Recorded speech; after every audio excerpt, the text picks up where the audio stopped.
Hey, it's Patrick. The month of July is National Carpet Cleaning Month, and because of that, and because it's the month of the 4th, Zero Res is offering 3 rooms, Zero Resified, starting at just $129, and get a 4th room free. Carpets, tiles, rugs, upholstery, basically every surface in your home can be Zero Resified, so it's time to call the cleaning pros at Zero Res. Might be wrapping up from graduation season or getting ready to host those summer barbecues, to make sure the inside of your house is Zero Res clean.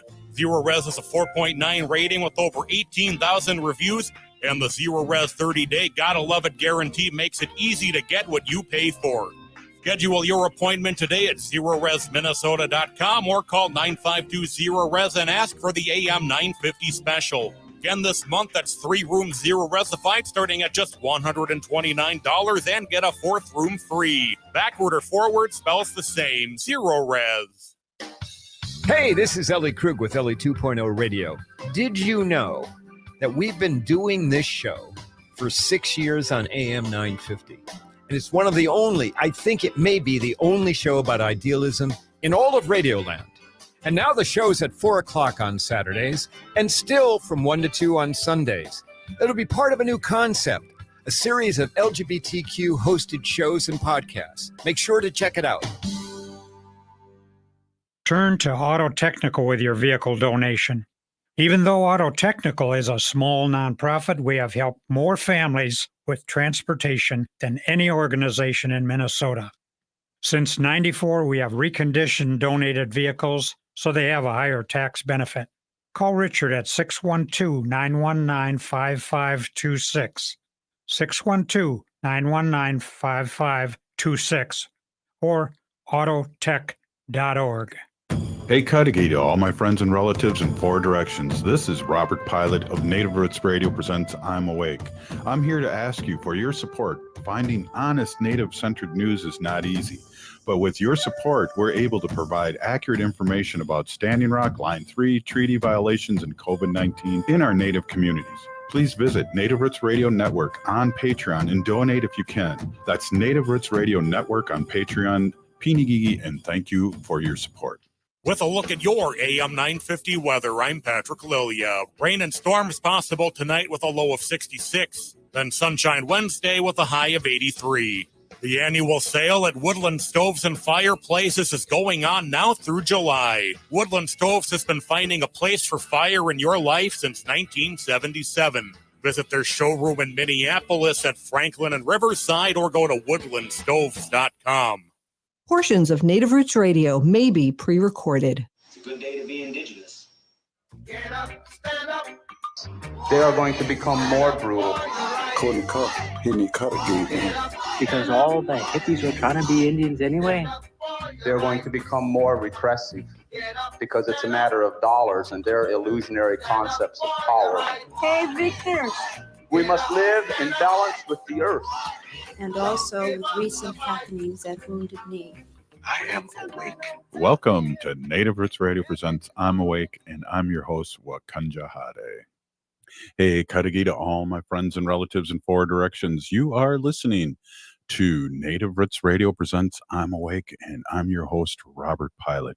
Hey, we discuss local, national, Native news and events, and as you know, Haley, Native issues are human issues, and human issues are Native issues. Yes, you are right, Dega. This portion of the show is supported by Native-owned J.S. Bean Factory off Randolph Avenue in St. Paul. Only the good stuff keeps us awake. You know, they've been, I am awake. Hey, I see what you did there. Hey, you know, they've been with us since day one, and I just want to give them a special shout out.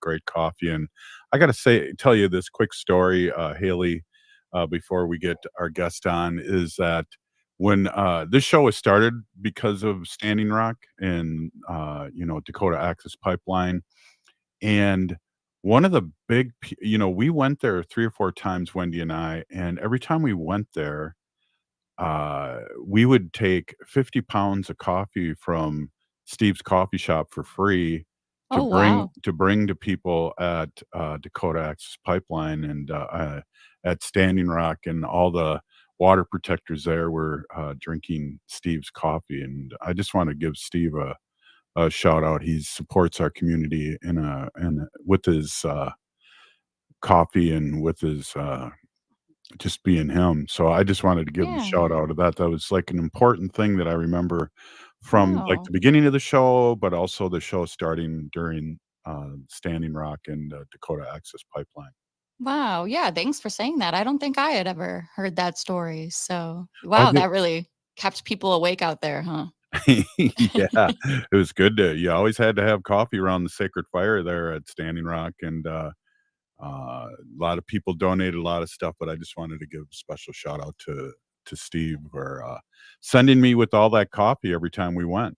So Absolutely. so, we got our special guest on today, as always, and we want to bring Ruth on. And, Ruth Buffalo is the president and CEO of Minnesota Indian Women's Resource Center here in the Twin Cities. And we always love to have an update with Ruth and talk over things and see what's happening. Ruth, welcome as always to Native Roots Radio. And we really appreciate you coming on. And we know your time is super valuable.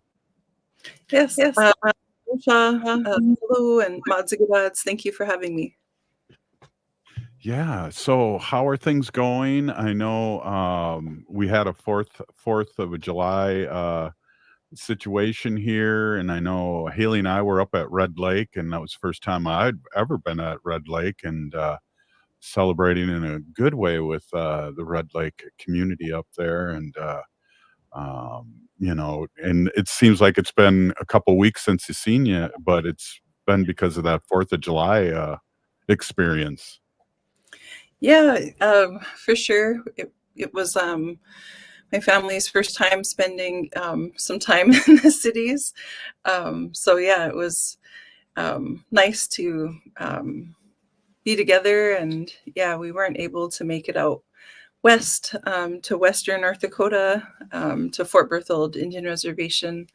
But yeah, we were here, just having fun with family and family time, I guess you could say. That's awesome, and I got to meet your husband for the first time and had a nice conversation with him. It's just great that your family is here and we can support you in the work, and then in turn you can support us here, and that's been just a great partnership. How are you doing? Has it been like 6 months that you've been the head of this organization? No, not even 6 months, but yeah, it was good to see you both at the Four Sisters Farmers Market. It's where I actually got these earrings. I really love them because they're like super lightweight, and then they're abalone shell. Yeah, I have another pair too. But yeah, we're in the process of transitioning down to the Twin Cities area and sort of tying up loose ends and things. But I began employment, or took over the post, I guess you could say, or transitioned into the CEO position, CEO president position, March 4th. So it's about going on 4 months, I would say. March, April, Wow. May, June. Yeah, this month it will be 5 months. So it's been good. I mean, it's been good. It's been good. Yeah. Well, there's a lot of challenges, and a lot of it has to do with the way Native Americans are treated in the community, and to fight for our people and have all these services that you guys have in a good way. That's draining, and it's also really good work too. So it's what are you doing for your mental health? I guess it's good to have your family there, but Yeah. you have to take care of yourself too. Yes, for sure. And I used to, lead a wellness program at a tribal college for 7 years. And so, yes, it's always like a good reminder to get back to the basics and sort of like practice what, we were teaching students, because I used to be an adjunct health and wellness instructor at United Tribes Technical College years ago. And so we're trying to incorporate some of the, self-care and even like a half hour of wellness in during the workday outside of your lunchtime. But yeah, trying to really stay grounded, and I like meditation. And so I went through a process last October, and it was really, really good. And it's a tool or a mechanism to help us heal, but also to change like negative patterns, negative thought patterns, and so kind of rewiring how we think and how we respond to different things in life. So yeah, I think of that. I think it's been a helpful tool, and the things that are provided, like we have access to, and just different learning tools and things that really are there to help support. So it's really comes down to finding time to make sure and staying disciplined, but finding the time to take time to meditate, and just doing it. I think it's easier said than done, but to then get into a routine to make sure that it becomes a habit is important. Yeah, and mental health is really important. And like I said, it's you're not only working and supporting our community, but you have a family and you have your own mental health, and it's stuff that we like to talk about here on Native Roots Radio too. Is how are you doing that, because you have a heavy load, and it's good and you're up to the task, but it's still a heavy load. And we think of you often here on Native Roots Radio, and we're glad that you can come in and check in and tell us what your organization and what you need and how we can support you. And I just really cherish the time that we get you on the air, Ruth. I really appreciate you and your family. Mods of good odds. Thank you. I appreciate it.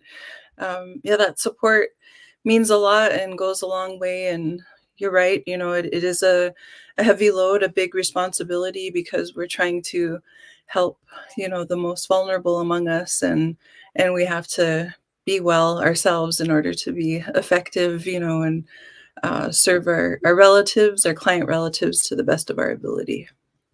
Absolutely. Hey, we're here with Ruth Buffalo, President and CEO of Minnesota Indian Women's Resource Center here in the Twin Cities, Minneapolis.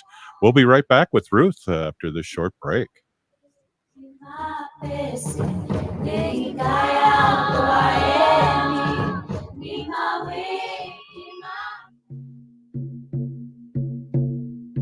When we heal from our traumas, when we face our fears, let go of our addictions, when we relearn our values, when we live our teachings, respecting our elders, cherishing and honoring our children, when we honor and take care of our spirit, there will be no room left for sexual violence.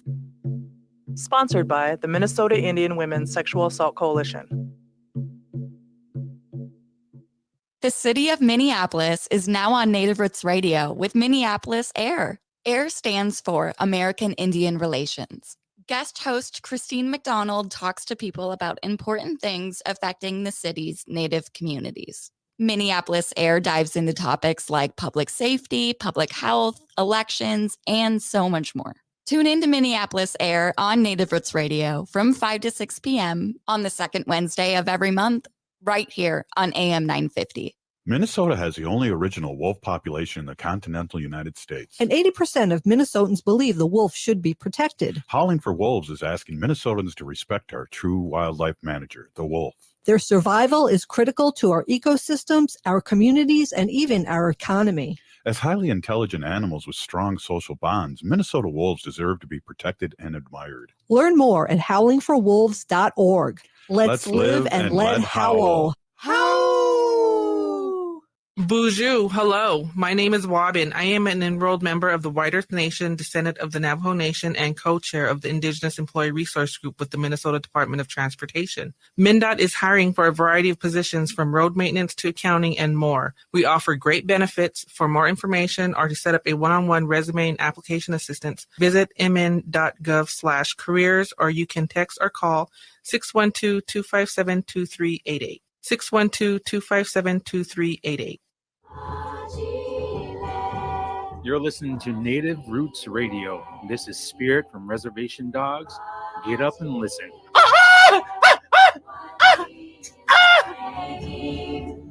Welcome back to Native Roots Radio presents I'm Awake, and this is Robert Pilot. This portion of the show is supported by Native American Community Clinic on Franklin Avenue in Minneapolis, honoring health and tradition.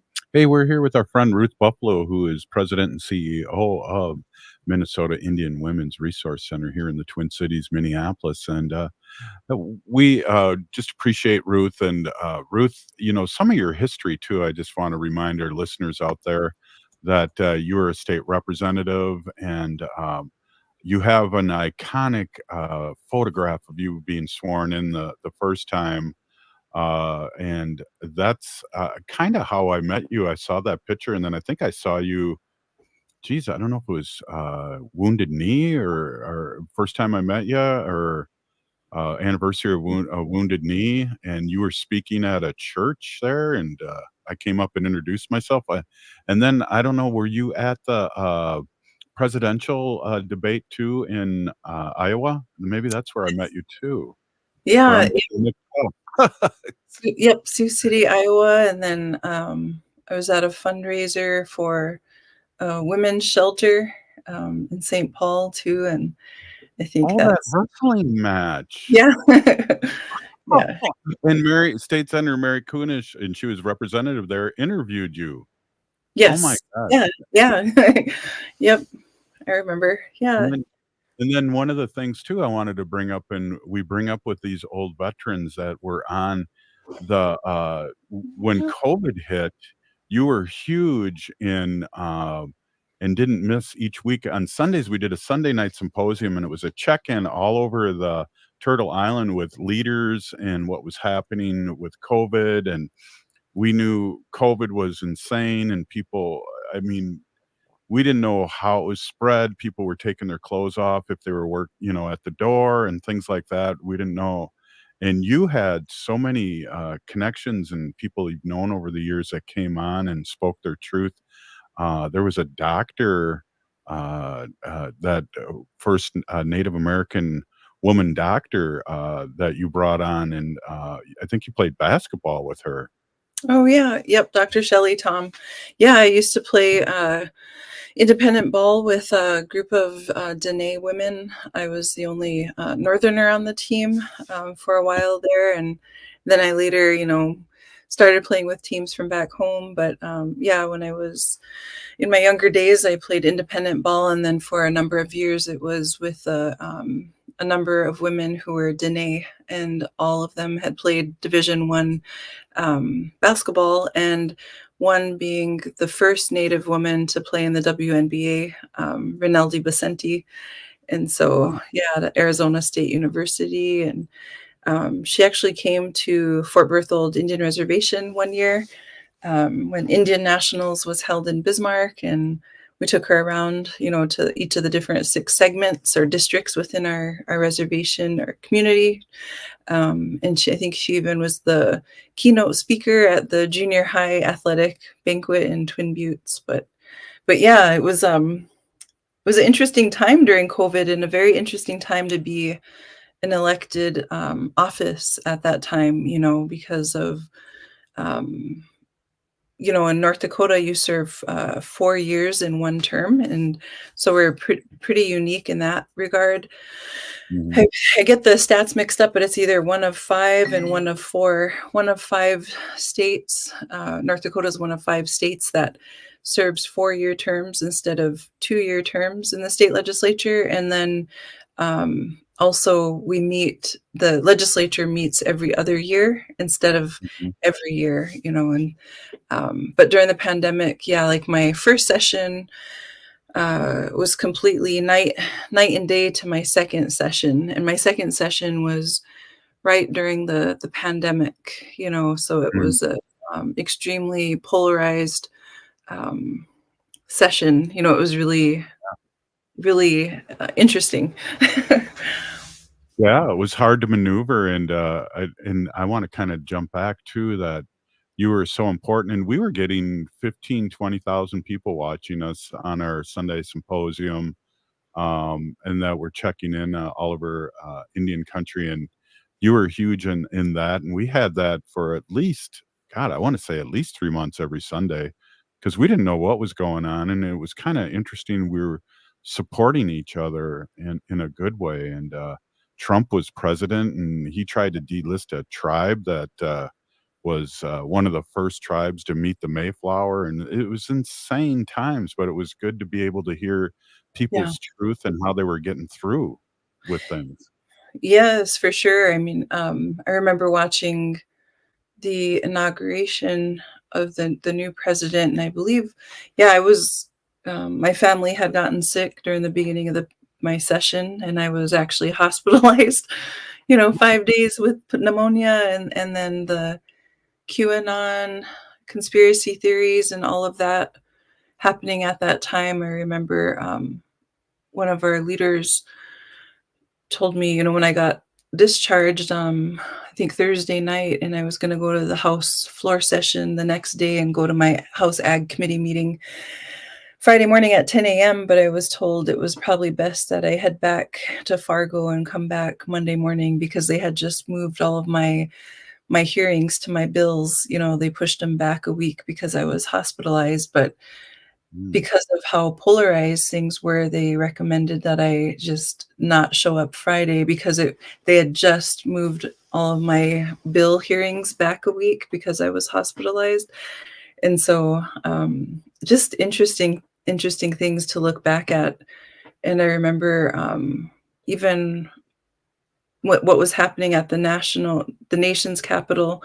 People at the legislature were scared they were afraid and concerned on whether or not to go into the legislative session on certain days, and I was a member of some of Biden's policy committees, public health and behavioral health. And so it was interesting also to watch the inauguration and things and see Bernie sitting in the crowd because I was a Bernie delegate, but got asked to be a part of Biden's policy committees during that summer when he was, running for his first term. And it was interesting, but it was kind of neat to see how they mapped out the first 100 days and, what to achieve. And we sort of had a small part in that. So watching the inauguration, on TV kind of hit a little bit differently because it felt like we kind of had a part in it. Yeah. And Bernie had his mittens on, and yeah. Yeah. Somebody knitted me or crocheted me a Bernie doll with his mittens on. I love all the memes, especially the native memes that were circulating through social media of Bernie. Well, mine was a favorite was Thomas and from Smoke Signals. They were in the bus, and Bernie was sitting behind him in the seat with his mask on. My favorite ones. Yeah. Yeah, I was all Bernie, but just before that, though, I mean, when we were talking about when COVID first came around, it was interesting because there was no vaccine, and we forget about that. So when you have pneumonia and when you're sick, we don't know how far that's going or who else is going to catch it. Well, we have a short memory, but I do remember that when we start talking about it, it's heavy duty. For sure. I mean, it was, and then, the vaccines were a contentious item and masks were a contentious item. And in the state legislature, amongst the legislators and, even trying to ask to sit on the outside circle of committee rooms. And I'm not crying around or complaining or anything, but just sharing, a little bit of that experience, how people weren't very compassionate, and nobody really told me when I left the hospital that I would be almost like breathing out of a straw, after you have pneumonia. And I literally like fought to get out within because I felt like the longer I was staying in there, I was getting worse, and Wow. with different things. And so, yeah, I just had to get out of there. It was kind of a scary time. And so, because I had an aunt that passed away a month before that from pneumonia. And then so my children were super scared and, but, and then wearing a mask in the legislature, after still trying to get your lungs back, was extremely challenging. Yeah, I mean, there's reasons why we don't want to remember that. It was pretty traumatic for a lot of people. Yeah. We talked to our friend Dr. Stately about this, and Dr. Stately, and he almost died. He had COVID in the hospital, and he was very, very sick and made it out of it. But and that was before the vaccines and all that would protect us and make us less sick. I want to. We got like a minute left, and I want to circle back and talk about your organization. And again, I want you to give us a quick update and how people can support you and support your work. Yes, please donate if you can. It is going to take some heavy lifting to get MIWRC back into a strong place, and to continue being the historic pillar that MIWRC is in the community. And so, we're approaching our 40th anniversary on September 16th. So I just want to encourage everybody to follow us at our new Facebook page, and it's all in caps, at MIWRC. We also have the old Instagram account, MIWRC Minneapolis, MPLS on Instagram, but donate, miwrc.org/donate. Modzigadad, thank you. Thank you so much, Ruth. Have a great week. We'll talk to you soon. Thank you for all you do for the community. We'll be right back. This is Native Roots Radio. J&S Bean Factory is a native-owned, community-supported, cozy, artsy coffee shop which offers roasted on-site beans, live music, and baked goods. Relax in the beautiful outside patio. City Pages writes, voted top 10 coffee shops. Tucked into a quiet corner of St. Paul's Highland Park neighborhood, this coffee shop roasts beans on-site from the best coffee-growing countries in the world. Located at 1518 Randolph Avenue, St. Paul. The good stuff. Hi, I'm Chuck Manette, owner of Native Concrete and Masonry. With concrete and masonry adding substantial value to your home, it's always a great idea to repair your sidewalks or just add a beautiful new patio. Cracks or heaving in your sidewalks due to tree roots can be dangerous. Native Concrete and Masonry has helped clients across the metro to make their outdoor space safer and helped increase the value to their homes. For patios, sidewalks, driveways, or garage slabs, go to nativeconcretemasonry.com. When was the last time you had your roof inspected for extreme weather and hail damage? This is Chad, owner of AM 950, to talk about the exterior construction company I trust, Snap Construction. If you've noticed new roofing projects in your neighborhood, your home was likely hit by hail last summer and experienced damage. Snap Construction is helping homeowners like you, and they're the roofing specialists I trust. They are the most well-reviewed contractor in the Twin Cities and have a ton of positive customer reviews from homeowners just like you. Even better, Snap Construction's installations are backed by a lifetime warranty, so you know you're dealing with a qualified roofing expert. You want to work with a company that will be here for a long time after the work is done. Snap Construction has handled thousands of claims and will help you through the process. Do yourself a favor and get a free roofing inspection so you have the facts and peace of mind you deserve. Call Snap Construction today at 612-333-SNAP. That's 612-333-SNAP. Or visit snapconstruction.com. The Powderhorn Art Fair is celebrating 33 years of community and local art on the weekend of August 3rd and 4th. This year's event will be the biggest yet with a record number of artists and vendors. Over 190 local and regional artists will exhibit their work, offering diverse art from clay and digital art to jewelry and woodwork. Floral and garden vendors will bring extravagant bouquets and blooming artistry to the park. And the Powderhorn Art Fair will highlight local businesses, arts nonprofits, and eco-conscious upcycle artists. Whether you're an art enthusiast or a casual buyer, there's something for everyone. Plus, enjoy sweet and savory treats from more than 20 food trucks. There's the kid-friendly family zone, packed with creative activities. And don't miss the on-site DJ providing vibrant sounds throughout the weekend. The Powderhorn Art Fair is free to the public with proceeds supporting PPNA community initiatives. Make plans to head to the Powderhorn Art Fair on Saturday and Sunday, August 3rd and 4th from 10 to 5 at Powderhorn Park in Minneapolis. More at powderhornartfair.com. I'm Dr. Stefano Sinacropi, an orthopedic spine surgeon and wellness evangelist, hosting the brand new Recharging the Human Battery show on AM 950 radio. My co-host Mandy Dickey and I will delve into various health topics, ranging from medicine to nutrition to exercise, emerging technologies, and yes, some way out there stuff. Will provide a balanced view of today's landscape, helping listeners navigate its complexities and hoping to change the way you think about your health. Recharging the Human Battery airs Saturdays at 11 a.m. With a look at your AM 950 weather, I'm Patrick Lilia. Rain and storms possible tonight with a low of 66. Then sunshine Wednesday with a high of 83. MIWRC's Real Roast Beef has the best roast beef in the Twin Cities and so much more. MIWRC's is located in Roseville on Lexington Avenue, 1 mile south of Highway 36. Visit their website at MIWRCsbeef.com.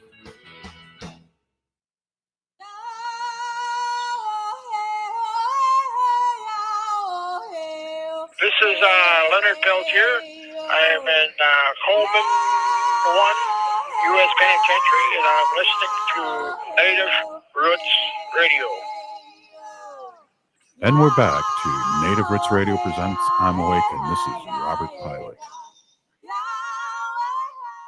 This portion of the show is supported by Native Concrete and Masonry. Check out their work at nativeconcretemasonry.com and give Chuck a call at 612-597-0421. Keep those phones ringing. Hey, Haley, we're really excited. We're going to be talking to the Minneapolis Park and Rec Board here and get some information and stuff. Could you do me a big favor and introduce everybody? Absolutely. I would love to. Well, we're here right now with Carrie de Aspinwall, Emma Pachuta, and Carrie Christensen of the Minneapolis Parks and Recs Board. And we're here to talk about current and future plans. Thank you all so much for joining us this evening. Yeah, big Pinigi. Thank you, Haley, and welcome. And we've had a conversation before, and we're really excited to talk again. And I want to just throw this question out with right away to everybody: is what is the park board up to with the native acknowledgement work that you've been working on? Can you tell us a little bit about that? And maybe we can go to our friend here. Let's see, who should I pick, Haley? Yeah. No. Well, Carrie de Aspinwall, we do have two Carries on right now. Oh, I'm and so confused.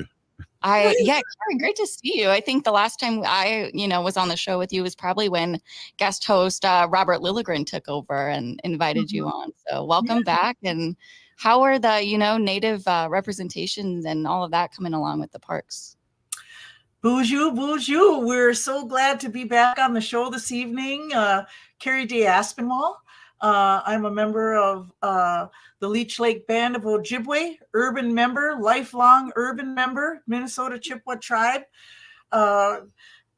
consulting with the Minneapolis Park and Recreation Board on their Indigenous Reconciliation Action Plan. We've been doing quite a bit. These guys are at a fast pace. They really want to, they're committed, and they're backing it up with resources to make some changes within this huge system, 140-year system. And that's what I said too. I did quite a bit of research before actually saying yes, because I thought I was supposed to be shuffling off to Buffalo, and they're like, oh no, you're not going anywhere yet. So I do have the honor of helping these good folks with their desire to include our Indigenous voices and re-engage our people, especially the Dakota people. Historically, as you all know, this is historically Dakota territory. And so again, the park board holds about 8,000 acres of land, water, and sky, I always say. And Right. that's 800 parks, and so it's quite a bit. They're very squarely centered here within our territory, within Indigenous territory. And I've had the pleasure of working with Carrie Christensen initially, and she's our Minneapolis Park and Recreation Board, one of our senior planners, and really doing some phenomenal work. This is a heavy lift in a system that doesn't really have in a system that wants to change, but are very apprehensive, and rightly so. We're apprehensive too. I mean, our Indian community is very careful about all of this relationship and the plan, and it's going well. And we are engaged with the Dakota people, some very key people in our community, some of which you all know very well. Also with Emma Pachuta. We're more on the ground with Emma because we're out at East Phillips Park doing some master planning and doing some community engagement about what do people want to see at this park. It's East Phillips Park as well as Cedar Field. And, we always felt like Little Earth was like the owner of Cedar Field. But it is Minneapolis Park and Rec. We've had a great relationship with Little Earth over the years. And we're looking at some phenomenal improvements over there. The community is excited. We're going to be doing some engagement within the next week or so, couple weeks, with the broader East Phillips community. They're getting excited. So it's well-deserved improvements, some really super engaged park participants, residents, our community. So I think what we've got going with this partnership is going in a good direction, and it's being well received. Ladies, do you want to chip in or? Before they jump in, Carrie, I just got to say it's so important for natives to be at the table, and I just want to say a big peeny gigi for you being that person. And you just have to tell these guys a little bit about Indian time if they're moving too fast for you. Thank you very much. My grandpa used to say, when you're ready, then things will start. Or when we're done, then it'll be done. And I was telling these girls, I said, my grandpa used to host Big Drum up north where he was from in Mille Lacs, Chiminising. And those ceremonies would go for days. I would go to sleep in my grandmother's lap and wake up in her lap or in one of my aunt's laps. And that's because the things that we were discussing were so very important to all of our people, not just the Mille Lacs Lakers, but I mean, everybody that lived in that area. And there were very, very significant discussions and negotiations that went on. So again, and we never took anything lightly. And this is where I learned this was from my grandpa. And it may feel like I'm dragging my feet sometimes, ladies, but I do so for a reason. And I've mentioned it to you a few times. This work is not fast. You can't do it fast. It took 140 years for us to get here. Now we got to unwind some of that, and it's going to take some time. Thanks, Carrie. Emma, I'm going to go to you next because I don't want to go Carrie because then I'll start getting confused. But Emma, how important has it been in a learning experience for you about what Carrie One has been saying about us and how things that are different from when you learned in school that are more of a reality now. How does that look to you? Yeah, that's a great question, Robert. I've been so lucky and fortunate to be able to work with Carrie Day. I've learned so much from her. She's been such an invaluable resource on the work that we're doing together. And as she mentioned, we are on the ground really working with the East Phillips Park planning process. We are working to create some new improvements or new designs for Cedar Field Park and East Phillips Park. In regards to your question about, I think you asked sort of like, what have I learned, or how have I sort of evolved in my thinking? To be quite honest, I've worked with a lot of different cultural communities in St. Paul before I came to the park board, but I've actually never worked with the Native community. So I'm learning a whole lot. I hope Carrie Day agrees that I really try to listen and pause when we're working on the ground. And we really have tried to respond a lot to what we're hearing from the community. We are trying to not move very quickly. We actually are trying to really hear what folks are saying and think about how our park planning process can really respond to what the community is saying. Yeah, that's a really good answer. And Carrie number 2, Carrie Christensen.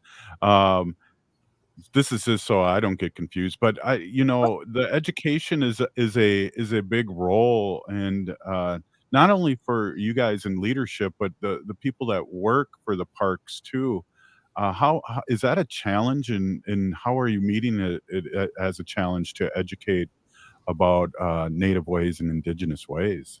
Yeah, thanks again for having us. And I echo everything that Emma says about working with Carrie Day. I think having her here, I think she named it on day one of part of my role is to educate and to be here to represent my people. And I think that's a beautiful continuous thread of education that's happening across the system on a daily basis with the first ever Indigenous Parks Liaison, which is the role that Carrie Day is playing. And then I would also, this summer actually, I think we've informally called it our Summer of Learning, and there's been a lot of amazing field trips that have been happening for staff across the agency. We did a field trip and work session in the Cultural Garden at Prairie Island a few weeks ago with the amazing plant wisdom human that is Nikki Buck and her crew. So that was our natural resource management staff and our environmental education staff were there working alongside her. And that was just an incredible experience for all of us that were there. We also were able to visit the new and amazing Minneapolis American Indian Center, which if you've been to Minneapolis parks, you know that recreation centers are a big part of what we offer community. But man, to see that space and just what a jewel of community and what a community center that place has become in its sort of new incarnation is just so inspiring. We learned a ton about offering services to community in built form and in programmatic form while we were there. We also actually are hosting the Why Treaties Matter exhibit up here at Park Board headquarters. We are located up on West River Road, right just north of Broadway in North Minneapolis. If anyone cares to come and check out the exhibit, it's up for another week. It's open to the public. It's in our sort of lobby area. So that's part of this is community learning, part of it's staff learning, part of it's leadership learning. And my one last very exciting development is that next Wednesday, we're working with our Board of Commissioners to do almost like a circle process of learning around Dakota past, present, future connections to the region. And we'll be working toward some statement language, some commitment language, some pledge language with them in this sphere of reconciliation, of Indigenous, of really taking an action-oriented approach, though, to that, I will say. And so we're really excited about all the learning that's happening in so many different ways. Well, this is really exciting. We're here with the Minneapolis Park and Recreation Board, and we're talking over a lot of stuff, and it's going really too fast for me. This is Native Roots Radio presents I'm Awake, and yes, I agree. Treaties matter. We'll be right back after this short break. Oh, Imagine over 7,000 voices from around the globe coming together in harmony in Minneapolis. This summer, Gala Choruses Festival 2024 comes to Minnesota. It's the world's largest LGBTQ plus singing event. From July 10th through 14th, Minneapolis will be transformed into a vibrant city of song. Join 122 courses from places as far as China, Estonia, Finland, Ukraine, and Taiwan for 5 unforgettable days of wall-to-wall concerts, workshops, and social events at world-class venues like Orchestra Hall, the Minneapolis Convention Center, and Central Lutheran Church. And check out the many ways to connect with trans, non-binary, and intersex communities while at the festival. Find the full schedule of these events at galacourses.org. In-person tickets are available to the public, along with a stream of every performance live and on demand at galacourses.org. Celebrate love, diversity, and the power of music at Gala Choruses Festival 2024, where every voice matters. July 10th through 14th in downtown Minneapolis. Minnesotans age 65 plus might qualify for Health Partners Minnesota Senior Health Options. The plan includes personal support, coverage for medical, prescription drugs, and dental, plus over 30 extra benefits. Eligibility information is available at healthpartners.com/oneplan. Health Partners is a health plan that contracts with both Medicare and the Minnesota Medical Assistance Medicaid program to provide benefits of both programs to enrollees. Enrollment in Health Partners depends on contract renewal. The city of Minneapolis is now on Native Roots Radio with Minneapolis AIR. AIR stands for American Indian Relations. Guest host Christine McDonald talks to people about important things affecting the city's Native communities. Minneapolis AIR dives into topics like public safety, public health, elections, and so much more. Tune in to Minneapolis AIR on Native Roots Radio from 5 to 6 p.m. on the second Wednesday of every month, right here on AM 950. Anine, I'm Lieutenant Governor Peggy Flanagan, and you are listening to Native Roots Radio. Welcome back to Native Roots Radio presents I'm Awake, and this is Robert Pilot. This portion of the show is supported by Howling for Wolves, protecting wolves for future generations.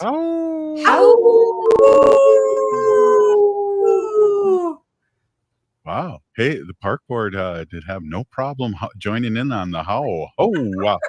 Hey, I want to, before the show is flying by, before I get any further, we should just do a full show with you guys because I'm still on the first question here and I have 2 more pages to go. Oh, wow. But there's so many things going on. Acknowledgement, training, mapping, workforce development, access, interpretation, action, land stewardship. There is so much going on. Emma, where do we start? Where do we start? I'm actually going to pass this over to one of the Carries because they've been working on this specific stuff much more than I have, if that's okay. That's good, Emma, because I just wanted to say hi to you, and then we'll move it to the Carries now that I'm not confused on the Carries. Let's go with Carrie Christensen. How about that? All right. So one of the things that we've been working on as part of this action plan, we're calling it, is really trying to lead with action at the park board. We understand acknowledgement is really important, and to acknowledge that we are on Dakota land, and that there's a really rich Indigenous community here in Minneapolis that we are accountable to. So I think that as we start to identify like what actually is this work, some of the near-term outcomes, if we think of it through an evaluation model, is about increasing access for community to park systems, to park spaces, to park power structures, but also about increasing access for staff, for elected officials, for leadership, and better connections to both our local urban Indigenous community, but also to tribal governments and local leaders. So how do it's kind of a two-way street of thinking about, I'd say that's in the most immediate sense of this work. I think it's about increasing access from both sides. Well, Carrie, I want to stick with you again. I just want to ask too, because the show is flying by, I want to talk a little bit about workforce development and what's your vision and what are you guys thinking about on that? So on a very base level, it's about working to increase the representation of Native workforce at the park board. And so that could happen in lots of ways. We're a big youth employer here, and there's youth working in all different spaces of our system. And there's also opportunities. We have our own, as you may know, the park board is a separate government agency from the city of Minneapolis. So we in fact have our own police force. And so there's actually a lot of interest from our chief of police to do better outreach in the Native community. There's also just working across the entire system, leadership positions. Carrie Day is always really good about advocating for the fact that the labor force needs to be across the entire sort of stratosphere of the park board, from elected officials to executives to boots on the ground. We need to have representation of the Native community there. Yeah, definitely. Carrie Day, talk a little bit about that. And we know here on Native Roots Radio how important that is, but you know, everywhere from land stewardship to people working that look like us. And, yeah, this is a system where you walk in the front door and there's nobody there that I could see that looked like me at all. And the looks and the stares, it was like, okay, we're going to really do this because here she comes, kind of thing. And it's been so interesting because they are open to learning new things. And I hate to make them sound like it's our partners here in this are doing their best within the construct that they have to help start making these changes. Not easy for some really just like that same old. But when I came in, I was like, I could see Native people working in the accounting office. When I want to go and complain about finances, I'd like to see somebody that looks like me so I could relate a little bit better. Same thing with park police. You know, our kids over at Little Earth, they really actually love the park police. They love the horses. They like what they bring. And so I would really like to see some of our young adults consider a career in law enforcement. They would do so well with just between the land, water, sky, and animals and that we steward through this system. We could really make a huge contribution to this leadership. We have so many smart people in our community, well-educated, lots of experience, lots of knowledge, elders that need to be asked to participate. And so I'm opening, again, when asked, I open up my treasure chest of all these folks and just, it isn't like I'm handing it out like candy, but I do go back and say, these people want to know about us. How should I proceed?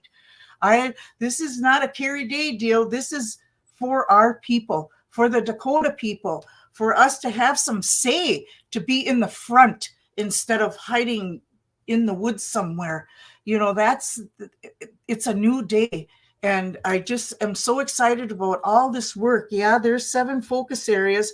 But again, there is something that ties us culturally to each of those 8 focus areas. And we are experts in those areas. And that's what I'm hoping to provide that opportunity to these folks and get that long-term commitment from them. I